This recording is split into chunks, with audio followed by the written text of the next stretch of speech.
हमारे साथ हमारे बहुत ही प्यारे गेस्ट वक़ार हुसैन मौजूद हैं, हमारे साथ डॉक्टर उम्मे राहील मौजूद हैं और उससे थोड़ी देर बाद जवेरिया हमारी बहुत ही प्यारी नात ख़्वान वो भी हमें ज्वाइन करेंगी।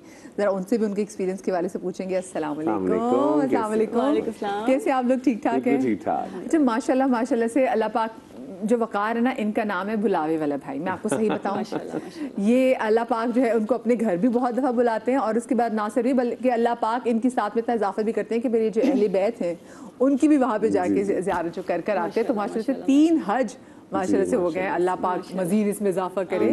30 हज में कहती है लंबी ज़िंदगी दे, 30 हज करे। और उम्मे माशाल्लाह से आपने भी एक हज किया और इतने उम्र आपने माशाल्लाह से किए हैं। मुझे वैसे ये बताएं, जब for the very first day, पहला मेरा सवाल ही आप दोनों से होगा कि जो कि बहुत से लोग हमें देख रहे हैं और वो अभी तक नहीं जा सके अल्लाह पाक के प्यारे घर, तो जब पहली बार जब आप गई थी तो असबाब कैसे पैदा हुए थे? एकदम से कैसे प्लान किया था कि मैं जाना है? उम्रे की बात कर रही? पहले उम्र, अल्लाह के घर की बात करी, चाहे वो उम्रे के लिए गई थी। अच्छा, मेरी उम्रे की पहले भी शायद डिस्कस कर चुके। अजीब सी कहानी है थोड़ी सी कि मेरा पास्ट आपको पता है। तो मुझे कहा जाता है तुम बड़ी मनहूस हो, तुम कभी अल्लाह के घर नहीं जा सकती। ये मैंने लफ्ज़ सुना था कोई 20 साल। इस कदर स्ट्रॉन्ग वर्ड 20 साल मैंने सुना था ये लफ्ज़। और मुझे था कि अच्छा, मैंने आस छोड़ दी थी। मैंने कहा मैं जा ही नहीं सकती अब, एक लफ्ज़ सुबह शाम आपको। अच्छा, मुझे शौक़ बहुत। खैर, जब राहिल का किस्सा हो गया था तो अम्मी अब्बू के पास आ गई थी। मेरी अम्मी को एक ही धुन थी, इसको उम्रे पे लेके जाना। मैंने आते मेरी अम्मा ने पहला काम किया ना, जबकि 2 दफ़ा बीच में कोशिश भी की थी, लेकिन मैं नहीं जा सकी थी इसलिए कि वो जो पीरियड था मैंने गुजारना था। खैर, जब अम्मी अब्बू का था कि उसको सबसे पहले उम्रा लेके जाना है, तो उन्होंने तैयारी की। मुझे याद है दिसंबर 2014 दिसंबर था, हम लोग उम्रे के लिए निकले। अच्छा, मुझे उस वक्त भी यकीन नहीं है, सब कुछ हो गया, मैं बैठी बिल्कुल नम थी ना। ठीक है, मैं कहा मैं तो जा ही नहीं सकती। अब वो कह रहे जाना है। मैं अभी भी ना उतना मतलब कोई इंसान कैसे कह सकता है और इतना स्ट्रॉन्ग वर्ड के नहीं जा सकता। और अच्छा, जब सारी तैयारी हो गई, चले गए खैर से। अच्छा, उसके बाद हम जद्दा पहुंच गए, सब पहुंच गए। अब अब्बू कह रहे हैं पढ़ो, दुआ करो। मैं कहा नहीं, मैं नहीं जा सकती, मैं वहाँ से पहले ही ख़त्म हो जाएगा सब कुछ। कह रहे कि अरे पहुँच गए। मैं कहा नहीं। अच्छा, जब हम पहुँचे, होटल ढूंढने में टाइम लगता है।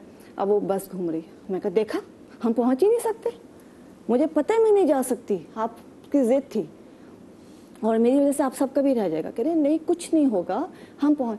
मुझे यकीन नहीं आया जिस वक्त मैं पहुंची हूँ ना, मतलब मुझे था ही नहीं। मैं बिल्कुल सुन थी, मैं कहीं क्या होगा, कोई कुछ भी नहीं था। मैं बिल्कुल ऐसी थी जैसे बिल्कुल किसी ने सुन कर तो कुछ भी नहीं पता था। मेरे अब्बा ने मेरा हाथ पकड़ के मेरा उम्रा कराया और उसके बाद अल्हम्दुलिल्लाह आज तक 10 उम्रे कर चुकी हूँ। साल में 3-3 4-4 दफ़ा जाती हूँ अल्हम्दुलिल्लाह। अल्लाह ने हज के भी ऐसे असबाब बनाए लेकिन वो पहला उम्रा जो था कभी नहीं भूलती मैं। और आपका जब अल्लाह पाक के घर पहली दफ़ा जाना हुआ? मैं तो आपको बताऊँ ना कि मेरा बहुत स्ट्रॉन्ग बिलीव है कि जब आप खुदा से डायरेक्ट बातें करते हैं ना तो बहुत इजी होता है ये चीज़ें। मुझे लगता है कि शायद लोग बिलीव स्ट्रॉन्ग होना बहुत ज़रूरी है। मैं तो मुझे बस ये ख्वाहिश थी कि मैं पहली दफ़ा अपनी अम्मी का हाथ पकड़ के खाने काबा में जाऊँ, ये मेरी ख्वाहिश थी। तो जैसे अल्लाह ताला ने हुआ कि हमें हज के लिए हुआ तो मैंने अम्मी से, उस पर तो हमारा प्लान था कि मैं और मेरी अम्मी साथ जाएंगे। मैं और अम्मी वहाँ गए। उस दौरान जब हम लोग गए तो 2016 की बात है ये। तो 2016 में हमने जब हज किया तो उसमें उस वक्त ईरान और बहुत सारे ममालिक नहीं आए थे वहाँ पर। तो वहाँ बड़ा मुश्किल हुआ, बहुत प्रॉब्लम हुई थी। और जिनका ईरान का वीज़ा लगा हुआ था तो उनको तो बहुत ही मसले हुए थे। लेकिन हमारा वो हज इतना स्मूथ था क्योंकि रश नहीं था, बहुत कम लोग आए थे, बहुत कम लोग। तो मुझे और हमने इतनी क्लासेस में अल-हरमैन के थ्रू गया था। तो अल-हरमैन में क्लासेस होती हैं, प्रॉपर तरबियती क्लासेस दे जाती हैं। तो उसमें मैंने कहा ये तो बहुत, क्योंकि उसमें बहुत आप हज में तो आपको पढ़ना कुछ नहीं है लेकिन ख्याल बहुत चीज़ों का रखना है, आराम का चीज़ों का। सो मुझे लगा, मैंने कहा ये तो इतना, और मुझे इतना मज़ा आया मदिया कि मैं आपको बता नहीं सकता। क्योंकि मैंने एक मोमेंट, पहला वो मोमेंट जो मैं अपनी लाइफ में नहीं भूल सकता कि मैं अपनी अम्मी के साथ, और वो लेके भी इस तरह जाते कि जब मुताफ में आप उतरते हैं, अम्मी का मैं हाथ पकड़ के गया और जब मैंने पहली दफ़ा देखा खाने काबा उसकी, तो अच्छा हम बहुत सोचते हैं ना हम ये दुआ करेंगे, ये दुआ करेंगे, ये दुआ करेंगे। आप बिलीव करें, शायद मेरे ख्याल से 100% लोग साथ ही होता है कि आप जब देखते हैं ना उस वक्त तो आप सब भूल जाते हैं। True, और मुझे लगता है कि अल्लाह मियां वो सब चीज़ें सुन लेते हैं जो चीज़ें हम कर रहे होते हैं, तो वो इतना सुकून से हमारा हज हुआ।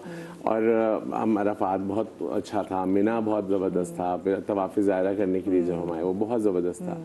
लेकिन जब मैं सेकंड हज करने गया तो सेकंड हज तो होता है ना कि आप जहन में कि भाई एक हज तो हो गया ना, सब तो जो फर्ज था वो हो गया, तो अब आपको ये भी नहीं होता ना बार बार जाने के, बस होता है कि भाई एक हज हो गया, अब अल्लाह ने करा दिया। तो मेरा था कि मेरा हज हो गया, मैंने अपनी वालदा के साथ कर लिया, अल्लाह ने इतनी बड़ी चीज़ पूरी कर ली। और जब वापस आया तो हम हज का वलीमा, तो मेरी वाइफ ने बड़ा बहुत अच्छा, तो मैंने वो पूरी जर्नी ना इतनी स्पिरिचुअल एंजॉय की। जो उसके बाद में सबसे कहता था कि कोशिश करो कि यंग एज में हज में चले, क्योंकि जो यंग एज में आप हज करते हैं ना, और जब आप पे हम कितने नखरों से रहते हैं ना अपने आम जिंदगी में, जब आप हज कर लेते हैं ना तो हज करने के बाद आपको जो एहराम, अक्सर लोग कहते हैं ना एहराम की पाबंदी क्यों, ये क्या है, इसको क्या वजह होती है, आप ये मत सोचें क्या वजह। आप जब आप उस प्रोसेस से गुजरेंगे ना तो उसके बाद आपको अपनी लाइफ में, जैसे कि उसमें ना कि आप गंदगी देख के कराहियत ना करें और अच्छी चीज़ देख के बहुत खुशबू को बहुत एंजॉय ना करें, तो आप अगर इसी छोटी सी बात को एलेबरेट करके सोचें ना तो ये बहुत बड़ी बात है। ये नफ्स को तोड़ने वाली बात है, बहुत बड़ी बात है कि आप, वो कहते हैं ना भूख सुन के कराहियत नहीं करनी, इसका मतलब है इस दुनिया की किसी भी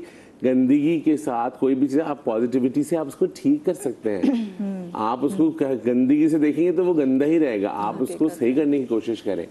तो वो मुझे लाइफ में बड़ा अच्छा एक्सपीरियंस था। सेकंड टाइम जब मैं गया हूँ हज के लिए तो मेरा कोई इरादा नहीं था और मुझे कोई मैंने दुआ भी नहीं की, मुझे था बस एक हो गया, फर्ज है माशाल्लाह हज हो गया। पहला हज आपको कौन से साल में हुआ था? 2016 में। 2016 में किया था। और दूसरा हज आपका? दूसरा हमने 2017 में किया। वो मुझे था ना कि मुझे अपनी वाइफ को कराना है, क्योंकि हज अब तो बहुत एक्सपेंसिव हो गया हुआ है, तो मतलब आपने फिर क्या? पहला हज तो मैंने किया था 4,25,000 में, बहुत सस्ता था, बहुत सस्ता था। हाँ, फिर उसके बाद दूसरा हज भी हमने ऐसी थी कि 520 में हमने किया, बहुत ज्यादा महंगा। कितने दिनों के लिए आप गए थे? पूरे 25 दिन के लिए, हाँ 25 डेज के लिए।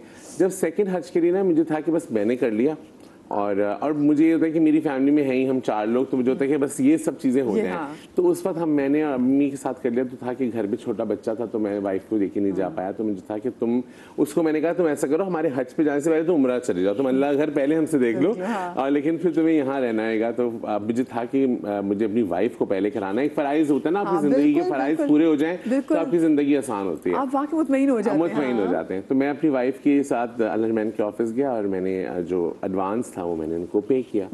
तो मेरी वाइफ ने बहुत, पता नहीं शायद उसने बहुत उम्मीद से मुझसे कहा कि अगर आप चलते हैं ना मेरे साथ तो मुझे बहुत अच्छा लगता है, कि मुझे बड़ा अरमान था कि आप मेरे साथ चलें। हाँ, तो मेरी जो वो है अल-रहमान के जो ओनर हैं नवाजिश साहब, उन्होंने कहा वकार भाई चले ना साथ, क्योंकि उनके साथ मैं ज़ियारत बहुत ज़्यादा करता हूँ, तो मेरी बहुत फैमिली है वो, तो कहने चले ना आप साथ। मैंने कहा नवाज भाई कहाँ, अभी तो इतने 2 लोगों का करना मुश्किल होगा।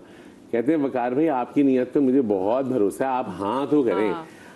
मैं लाख रुपए लेके गया था, मैंने 50 अपने जमा कराए, 50 मैंने वाइफ के जमा कराए। अब हमें ये पता नहीं है, और मेरे अकाउंट में इतने पैसे नहीं थे, मैं आपको सच बताऊं, मेरे अकाउंट में सिर्फ उतने ही पैसे थे जिससे मैं अपना घर चला रहा था, या मैं अपनी वाइफ के लिए, क्योंकि देखिए ये इतना अमाउंट निकालना थोड़ा मुश्किल होता है। लोगों को लगता है शोबिस के लोग बहुत कमाते हैं, ऐसा नहीं होता। तो हमें भी बड़ा, क्योंकि हमारी रोजी वो वाली है ना, रेगुलर नहीं है ना, हवाई रोजी है। तो अब मुझे ये होता है कि आपको एक सेफ्टी में भी अमाउंट रखनी है। अब हम बाहर निकले, आप यकीन करें मदिया, मैं ऑफिस से बाहर आया हूँ, इमाम बारगाह रिजर्व के सामने उनका ऑफिस है, मैं बाहर आया हूँ, गाड़ी का दरवाज़ा नहीं खोला है मैंने अभी, मुझे फ़ोन आया एक प्रोडक्शन हाउस से और उन्होंने कहा वकार भाई मैं बहुत माजरत खा हूँ आपसे, और मैं इतना शर्मिंदा हूँ कि आप जैसे कि मैं कभी भी ना पैसों के तकाजे के लिए फ़ोन नहीं करता। कहने आपने फ़ोन भी नहीं किया और मैं भी आपका चेक बिल्कुल भूल गया, और मुझे इतनी शर्मिंदगी कि आप जैसे इंसान ने को मैं चेक आपके, और आपने मुझसे पलट के नहीं पूछा। आज पूरे 8-9 महीने हो गए और मुझे याद नहीं था, मैंने कमर्शियल किया था पाकिस्तान से बाहर, और वो अच्छा खासा अमाउंट था, तकरीबन उस वक्त वो 4-4.5 लाख रुपए का अमाउंट था। तो अब जब मैंने, अच्छा मैं थोड़ा सा ना वो हो गया कि ये क्या अचानक, अपनी वाइफ ने मुझे देख ली कि क्यों ऐसे खड़े रहे। मैंने कहा अच्छा बस आपकी सज़ा ये है कि मैं आपको एक अकाउंट नंबर दे रहा हूँ, आप उसमें जमा करा दें। तो उन्होंने उसी वक्त मैंने अलहरमैन का अकाउंट नंबर दिया और मेरे घर पहुंचने से पहले मेरे पैसे जमा हो गए थे जी, ठीक है। Oh my God. फिर उसके बाद अभी यहाँ कहानी खत्म नहीं हुई। अब यहाँ से अभी ये हुआ तो अभी लगता पूरे पैसे तो नहीं हो पाए क्योंकि अभी तो और बाकी थे, ठीक है। अब मैं टर्न किया हूँ और मैं आया हूँ नूरानी कबाब हाउस के पास, वहां तक हम पहुंचे हैं, इमाम रजा से बहुत करीब ही है वो। तो मुझे फ़ोन आया। अच्छा मैं क्या करता हूँ कि ना मुझे कमर्शियल्स के लिए जो, क्योंकि मेरी तबीयत थोड़ी सी ऐसी रहती है कि मुझे ट्रैवलिंग में सिकनेस बहुत होती है, तो मैं रोड ट्रैवल वाले शूट्स ना नहीं करता। तो मुझे होता था कि बड़ा मुश्किल हो जाता है मेरे रोड ट्रैवल, और मतलब बहुत लंबा ट्रैवल, छोटा मोटा हो तो चलो मुझे समझ आता है, लंबा ट्रैवल मेरे लिए मुश्किल हो जाता है। तो मुझे फ़ोन आया कि वकार भाई देखिए मैंने बहुत जो है ना बहुत यकीन से आपको फ़ोन किया है क्योंकि एक हम कमर्शियल कर रहे हैं और उनकी जो कंपनी है उन्होंने कहा है कि जी हमें मेकअप पे वकार ही चाहिए, जो उनके क्लाइंट हैं उन्होंने कहा हमें मेकअप पे वकार चाहिए। तो मैं कहा जी बताएं डेट्स क्या है। कहते हैं वकार भाई डेट्स तो 15 दिन की है, 15 दिन चाहिए होंगे आपके, और कराची से जो है ना खुंजराब पास तक बाय बस जाना है, वो मतलब बाय रोड जाना है। हाँ, तो फिर वो इतना लंबा। मैंने कहा ये कहने हैं वकार भी आप मना नहीं करेंगे, और ऐसी जगह से मुझे फोन आया था जहाँ मैं मना नहीं कर सकता हूँ, मेरे बहुत करीबी लोग हैं, हाँ बहुत करीबी मरासिम है, और बहुत बड़ा प्रोडक्शन का नाम है जिनके साथ नहीं जा रहा था।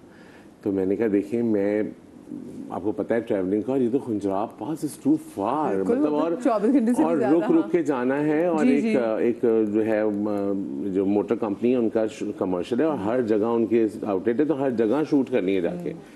तो कहने वकार भी मना मत कीजिएगा। मैंने कहा देखिए मैं इतने पैसे लूँगा अगर जाऊँगा तो। उन्होंने कहा वकार भी आपने जो पैसे बताए मैंने उससे ऊपर सोचे हुए और मैं आपको वही दूंगा। मैंने कहा अच्छा। तो अब ये प्रोडक्शन हाउस में होता नहीं है ऐसा, ठीक है, लेकिन मेरी ताल्लुकात, और ये भी नौरानी कबाब अभी यही बात हो रही है, ठीक है। ये दूसरी कॉल है, दूसरी कॉल है। मैंने कहा अच्छा ऐसा करें आप एडवांस में शाम तक जमा करवा दें। कहने हाँ वकार भी आप मुझे बताएं, लेकिन मैं देखिए एक फेवर दीजिएगा, मैं आपको ना अलहरमैन का अकाउंट नंबर दूंगा, उसमें जमा कराइएगा, मुझे हज पे जाना है और मुझे पैसे कम पड़े। उन्होंने कहा वकार भी आप अकाउंट नंबर दें, आप कहें तो मैं पूरे जमा करा दूँ। मैंने कहा नहीं आप अभी ये जमा कराएगा जो मैं आपको अमाउंट बोल रहा हूँ, बाकी फिर मुझे आप दे दीजिएगा। और फिर मैं बहुत खौफजदा था क्योंकि 6 दिन बाद मुझे उस शूट के लिए जाना था, और मैंने कहा अल्लाह मियां ये आजमाइश मेरे लिए, मेरी बहुत मुश्किल होता है इतनी लंबी शूट करना, और 15 दिन 15 डेज नॉन स्टॉप ट्रैवल करना है। अच्छा जब मैं पहुंचा हूँ ना फर्स्ट, जिस दिन हम कराची से निकल रहे हैं, मैं जब गया हूँ कि वकार भाई आपने जो हाँ कर दी ना उसने मेरा दिल बड़ा कर दिया, क्योंकि मैंने वहाँ ऑलरेडी आपके चक्कर में हाँ कर दी थी और मुझे था कि आप मना कर देंगे तो बड़ा मसला हो जाएगा। उन्होंने एक बड़ी हाईएस्ट वैन की सारी सीटें निकलवा के उसमें गद्दा लगवा दिया था और उसमें चादरें लगवा दी थी, और उस पूरी वैन को सिर्फ मैं और मेरा एक असिस्टेंट, हम 2 लोग थे, और हम 2 उसके अंदर मैं सोता हुआ गया हूँ। मेरा जो असिस्टेंट है वो बहुत अच्छा है, आमिर नाम है उसका, वो सारे रास्ते मेरा पैर दबाता रहा और मैं दवाई, अच्छा मैं तो दवाई खा के सो जाता था, और कहते वकार सर सर उठ जाए ये आ गया, मैं अच्छा ये आ गया सर। तो मैंने इतना सोया कि मैं इतना फ्रेश और इतनी अच्छी जगहों पे जा रहा था, सोता हुआ जाता था, खाता था, सोता था, और मुझे ऐसा होता है जैसे मैं कोई लग्जरी ट्रिप पे निकला हूँ। मुझे वो सफर ही नहीं पता चला और मेरे आने से पहले अकाउंट में पैसे जमा हो गए थे, हमारे हज का इंतजाम हो गया। मुझे छोटी सी ब्रेक लेनी है, ब्रेक के बाद दोबारा हाजिर होते हैं। भाई जगह ही ऐसी खूबसूरत है, तो जो उसके पीछे जो असबाब होंगे वो कितने प्यारे होंगे। छोटी सी ब्रेक के बाद मिलते हैं।